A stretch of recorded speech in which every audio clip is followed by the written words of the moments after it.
s'asseoir parce qu'il a tellement parlé. On lui apporte peut-être du coca. Il y a des gens qui s'énervent. Pourquoi on va toujours donner le coca au pasteur? C'est toujours qui boit le coca. Le coca chaud, le coca glacé. Les bouteilles d'eau minérale là, elles sont faites pour lui. Mais pour nous, quand il a laissé un peu dans le bureau, c'est là que les filles du Seigneur se lui donner. Ça dit quoi là? Il faut se donner le coca. Chère Marguerite, tu ne connaissais pas l'église là, c'est moi qui t'ai amené ici. Donc quand tu prends un coca pour le pasteur, tu prends également un coca pour moi.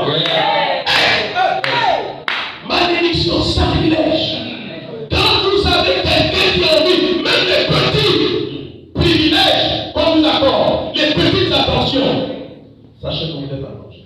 Amen. Demandez à Jésus, va vous dire. Lorsqu'on vient à la table, on avait la Gethsemane.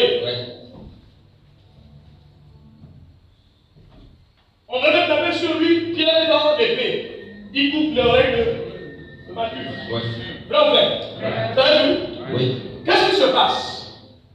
Pour les lecteurs de la Bible que nous sommes, nous pensons que c'est un acte anodin. C'est même mauvais. Tout ce qui est mal, ou tout ce qui fait mal, n'est pas mauvais. Est-ce que quelqu'un peut dire c'est fort? Amen. Et tout ce qui est bien n'est pas forcément volonté de Dieu. Amen. Amen. Fort.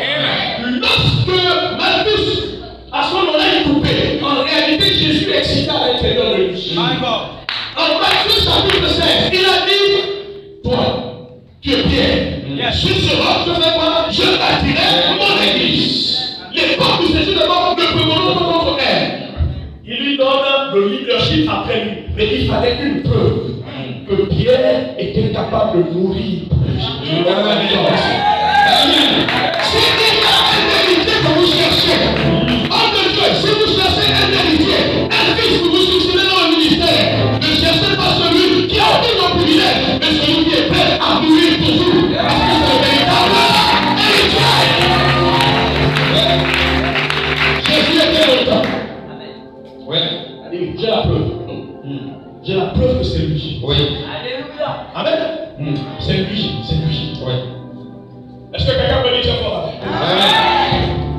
L'église doit revenir à cela. Les enfants doivent être attachés à leur père, engagés jusqu'à la mort. Qu'est-ce que le pasteur m'a dit en train de dire? Qu'est-ce que le pasteur m'a dit en train de dire? Vous savez, nous avons des relations souvent superficielles dans nos églises avec les fidèles. On pense les connaître, mais on ne les connaît pas véritablement. Il y a trois types de fidèles dans une église. Il y a les fidèles qui sont appelés des cerfs. Les cerfs, ce sont des espèces d'antilopes de brousse. Dès qu'ils entendent un petit bruit, ils fichent. Vous avez une autre catégorie de fidèles dans l'église qui sont des boucs. Vous me suivez? Ceux-là également, ils sont têtus. On a du mal à les conduire.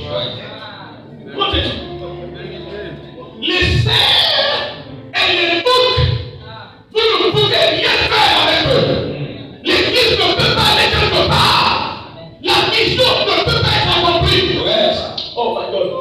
J'adresse mes condoléances les plus attristées à tous les pasteurs qui n'ont que des cerfs dans leur église.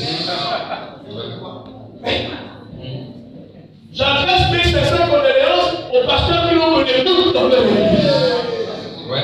Vous ne pouvez pas avancer. L'église ne peut pas croire.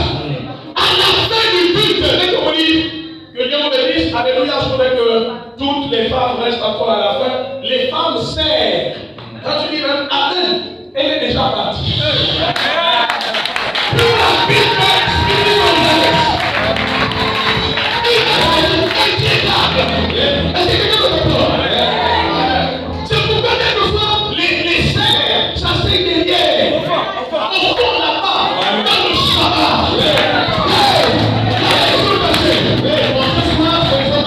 Qui sont là-bas. Alléluia. On a peur pour eux. Je ne fais pas des serres. Je ne fais pas des serres. Je ne fais pas des serres.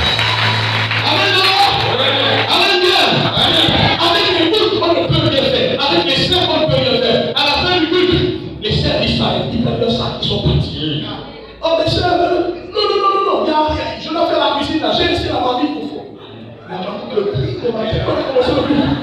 Juste là, c'est la vie. Les boucs, quant à eux, on ne peut pas les conduire. C'est un animal qui est têtu. Vous comprenez ça?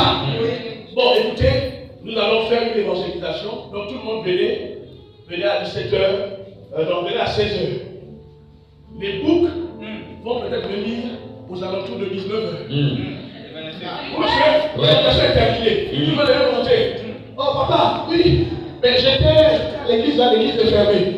Donc vous avez laissé comme ça, il faut faire un peu. Alléluia. Mais vous pouvez commencer à envisager la croissance de l'église lorsque les fidèles ont quitté la dimension de serre, de bouc, devenir des brebis. Amen. La première peut écouter, la première peut suivre. Est-ce que quelqu'un peut dire ça pour la main? Est-ce que quelqu'un peut dire ça pour la main? La première peut suivre. Est-ce que quelqu'un peut comprendre? Amen bien. Amen. Mais quand vous avez seulement des cerfs, vous avez seulement des boucs, vous ne pouvez pas. C'est dangereux. Est-ce que quelqu'un comprend ce que je suis en train de dire? Amen. Maintenant, quand vous avez des boucs, quand vous avez des cerfs, il y a l'enseignement de la parole qui permet de faire passer un fidèle au statut de cerf à bouc et le bouc à brebis. Est-ce que quelqu'un peut dire très fort? Amen. Et quand quelqu'un est devenu une brebis, à ce moment-là, le boulevard est ouvert. Vous pouvez opérer dans sa vie. Est-ce que quelqu'un me comprend? Quand vous avez en face de vous encore un cerf, le cœur est encore fermé.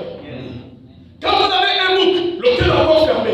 Le cœur de la brebis s'ouvre, de la personne s'ouvre pour commencer à être réceptif à la parole, au consigne. C'est quand elle atteint la dimension de brebis. Là, tu peux opérer dans sa vie. Tu peux travailler dans sa vie. Elle peut devenir un compagnon, il peut devenir un compagnon, il peut courir avec toi pour l'évangélisation et l'église va commencer à avancer. Mais là encore, ce n'est pas suffisant. Vous pouvez avoir beaucoup de brebis dans l'église sans que l'église ne puisse décoller, sans qu'elle avance. Je vous donne la vision, mais pour atteindre la vision, vous n'avez pas seulement besoin que des brebis, vous avez besoin des brebis qui sont engagés conjugalement avec vous. Amen. Le mot est lâché. Écoutez maintenant. L'engagement conjugal, c'est le niveau d'engagement le plus élevé qui puisse exister sur la terre. Amen. Oui. Yes. L'engagement conjugal, c'est le niveau d'engagement le plus élevé. Et c'est quand les brebis atteignent ce niveau d'engagement dans l'église que l'église commence à avancer. Que la vision commence à être déroulée pour être accomplie. L'engagement conjugal, c'est l'engagement qui lie une femme à un homme. Écoutez. Imaginez que j'ai des problèmes avec la justice camerounaise. On m'attrape. On me met en prison. La première semaine, vous savez ce qui va se passer? Mes frères peuvent venir me rendre visite. Problème. Mes amis, connaissances viendront me rendre visite. Est-ce que c'est faux? C'est vrai. Est-ce que les membres de mon église viendront la première semaine? Oui. Il y a quelques-uns qui viendront. Surtout ceux qui sont déjà des brebis. Amen. Amen bien. Amen. Mais quand je ferai 10 ans en prison, mes frères vont toujours venir là. Venir dans la nourriture là. Il y a une personne qui va malgré le temps continuer à venir avec les timbas et un peu de folon pour venir me rendre visite. C'est qui? Vous voyez jusqu'où l'engagement conjugal peut faire qu'une personne vous accompagne, même dans des endroits difficiles, même dans des périodes où tout le monde vous abandonne, la personne est là. Quand vous avez des produits qui sont engagés conjugalement avec vous, quand ça va mal, elles sont là. Amen. Les gens partent, elles ne partent pas. Amen. Elles sont là avec vous. Amen. Est-ce que quelqu'un le comprend? Amen. Si les circonstances font en sorte qu'elles sont obligées de s'éloigner de vous pour un voyage, pour les études, ou pour les vacances, les âmes pleurent même à l'idée d'être loin de vous. Ouais. Ça, c'est l'engagement conjugal. J'ai dû essuyer les larmes de 3 de mes enfants en Christ qui devaient aller en vacances. Il y a même une, la maman a voulu que moi-même j'intervienne pour donner l'autorisation qu'elle parte en vacances. La première appelle 23 heures en pleurant. J'ai dit c'est qui? Papa, c'est moi. Elle donne le prénom. J'ai dit c'est quoi? Bon, maman a décidé que je vais aller en vacances à Lascoville. Je ne veux pas partir, maman. Elle pleure. Je ne veux pas partir. Je ne veux pas. Tout le programme qu'on a là, l'évangélisation, l'implantation. Je ne veux pas laisser. Je ne veux pas te laisser, papa. J'ai dit, calme-toi, on va se parler. Est-ce qu'il y a quelqu'un qui va nous sortir? Quand l'engagement conjugal est réel, la séparation fait mal. Oui. La séparation fait pleurer. Je parlais avec elle, j'ai dit, maman, il n'y a pas de problème. Tous les jours, je vais t'appeler, je t'enverrai des messages, et puis jusqu'à ce que tu reviennes. Je te dirai, quand dans l'église, tu vas y aller. L'autre, la maman m'appelle, elle dit, pasteur, je vous en supplie. L'enfant dit qu'elle ne veut pas partir si mon pasteur ne m'autorise pas. Wow. Je suis dans l'école, mais non, faut vivre. Mais non, tu es puissant comme ça. Ouais. Hey! L'engagement conjugal. Il fallait que le parent biologique puisse passer par moi pour que l'enfant puisse accepter de partir. Ouais. Je la reçois dans mon biologie, là, tu parles là, tu vas prêcher l'évangile. Tu ouvres même une cellule, tu annonces, je descends, tu vas garder, on ouvre l'église. D'accord, papa, d'accord.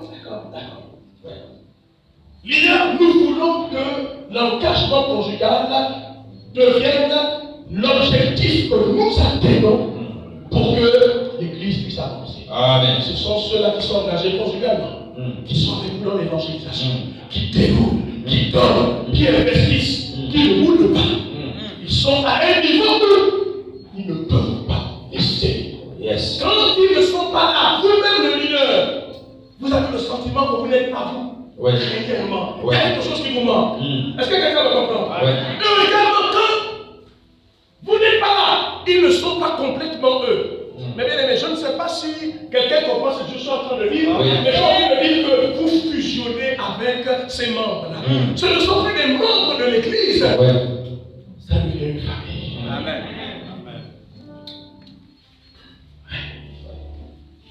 Une famille. Arrivons à la dimension où l'Église devient une famille. Parce que si tu es mon fils, tu ne peux pas quitter les chants pour aller ailleurs, même si on te propose de l'argent là-bas. Oh yes. Je reste avec mon père. Yes. Est-ce que quelqu'un me comprend? Amen. Si tu es ma fille, j'invite un orateur ici. Il prend ton numéro de téléphone, après le programme, il t'appelle les pères. Ma fille, pendant le programme, le Seigneur m'a dit que tu as un grand appel, mais il faudrait un terrain fertile pour que tu puisses exploser. Ton ministère est trop limité. Il faut que tu exploses. Tu oublies les mecs qui ont prié pour toi. Tu oublies celui qui t'a baptisé. Tu oublies celui qui t'a même consacré. Et facilement, tu pars. Parce que ton engagement n'est pas à la dimension conjugale. Amen. C'est un travail. Il y a un très fort. Amen. Très fort. Amen. Vous savez, parlez avec les enfants, parlez avec les femmes de l'église, parlez avec les papas de l'église. À la fin du culte, ne restez pas distants. Prenez 15, 20 minutes. C'est vrai qu'on n'a pas le temps quand tout le monde est là, mais prenez 15, 20 minutes. Vous êtes là, comment tu vas aujourd'hui? C'est quoi ton prénom? Jean-Bernard. Ah, Jean-Bernard, Dieu te bénisse. J'apprécie le travail que tu fais ici. Yes. Ta présence ici nous bénit énormément. Et la grâce qui a sur ta vie est formidable. Amen. Continue dans ce sens-là. Et papa et maman, ils sont là. Oui, ils sont là. Ok, très bien. Que Dieu te bénisse. Amen. Il y a un jeune dans mon église Je prêche, il reçoit Jésus, une semaine après, il vient, personne ne lui dit bonjour, deuxième semaine, il avoue à peine dans un témoignage qu'il a voulu partir. Troisième semaine, le Seigneur me dit, prends le temps de saluer, tout le monde parle avec eux. Et j'ai parlé comme j'ai parlé avec Chandler. Il s'est demandé comment le pasteur vient prendre 5 minutes avec moi. Il parle avec moi. Il m'a fait sentir que j'étais important.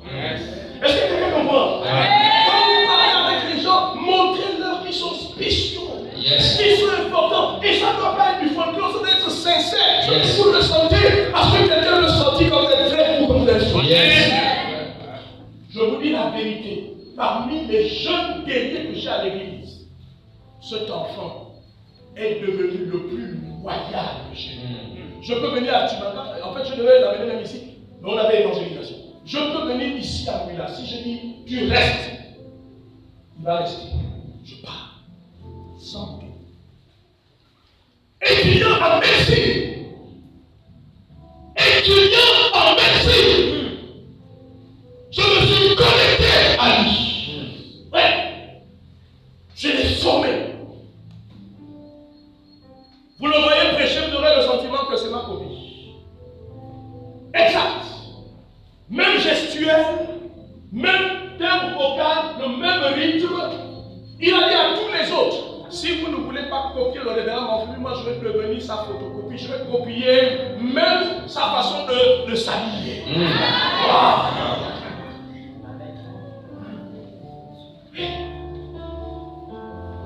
J'ai dû aller à la dimension de susciter l'admiration de ce garçon. C'est quelque chose qui je compte aujourd'hui. Les prophètes peuvent se succéder à Doxa. Les apôtres peuvent venir prêcher. Cet enfant, je ne suis pas prétentieux. Il ne peut pas être déboulonné par qui que ce soit. Nous sommes liés conjugalement. Amen. Je peux faire un post sur WhatsApp, sur Internet. Vous tous, vous pouvez ne pas liker. Mais j'ai quelqu'un qui me supporte. Et je sais, je vais lui ouvrir. Il y a son like, il est passé par là. Et quand vous avez 2, 3, 4, 5, 6, 7, 8, 9, 10, vous êtes un homme béni. Amen. Tous les obstacles à ce moment-là se couchent sur votre chemin. Amen. Dès que vous avez un potentiel humain comme ça, tous les obstacles se couchent sur votre chemin. Et la personne vous reconnaît. La personne vous honore. La personne vous honore. Et l'Église se porte bien. Nous ne voulons plus des collègues dans l'Église qui nous résistent, qui nous parlent avec mépris. À la fin de ce séminaire, dans chacune de vos églises, je déclare que les Corées vont disparaître. Amen. Mais Dieu va envoyer des David.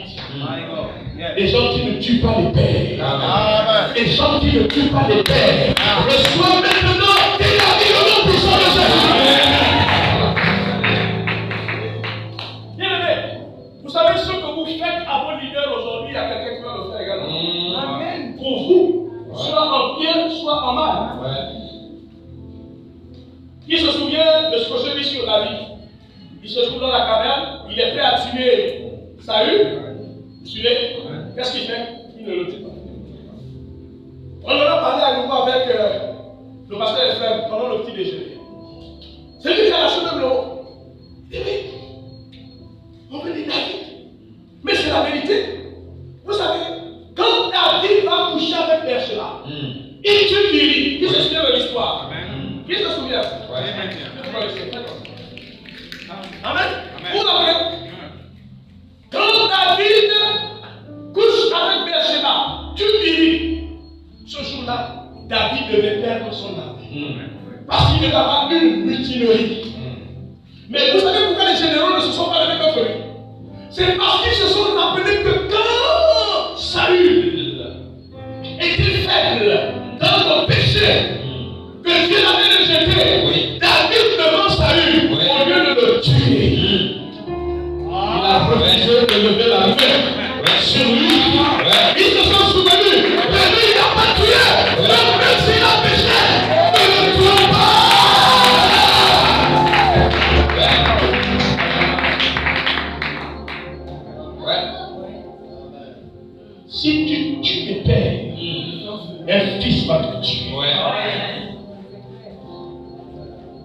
Quand on vous demande d'honorer les pères, c'est pour vous-même. En fait, j'ai envie de dire à quelqu'un, quand tu commences à honorer le nom de Dieu, tu es en train de préparer ton avenir. On n'a pas compris ce que je dis. Quand tu honores le nom de Dieu, tu es en train de préparer ton avenir. Je déclare que l'avenir de plusieurs d'entre vous sera dans Dieu. Et non puissant de Jésus.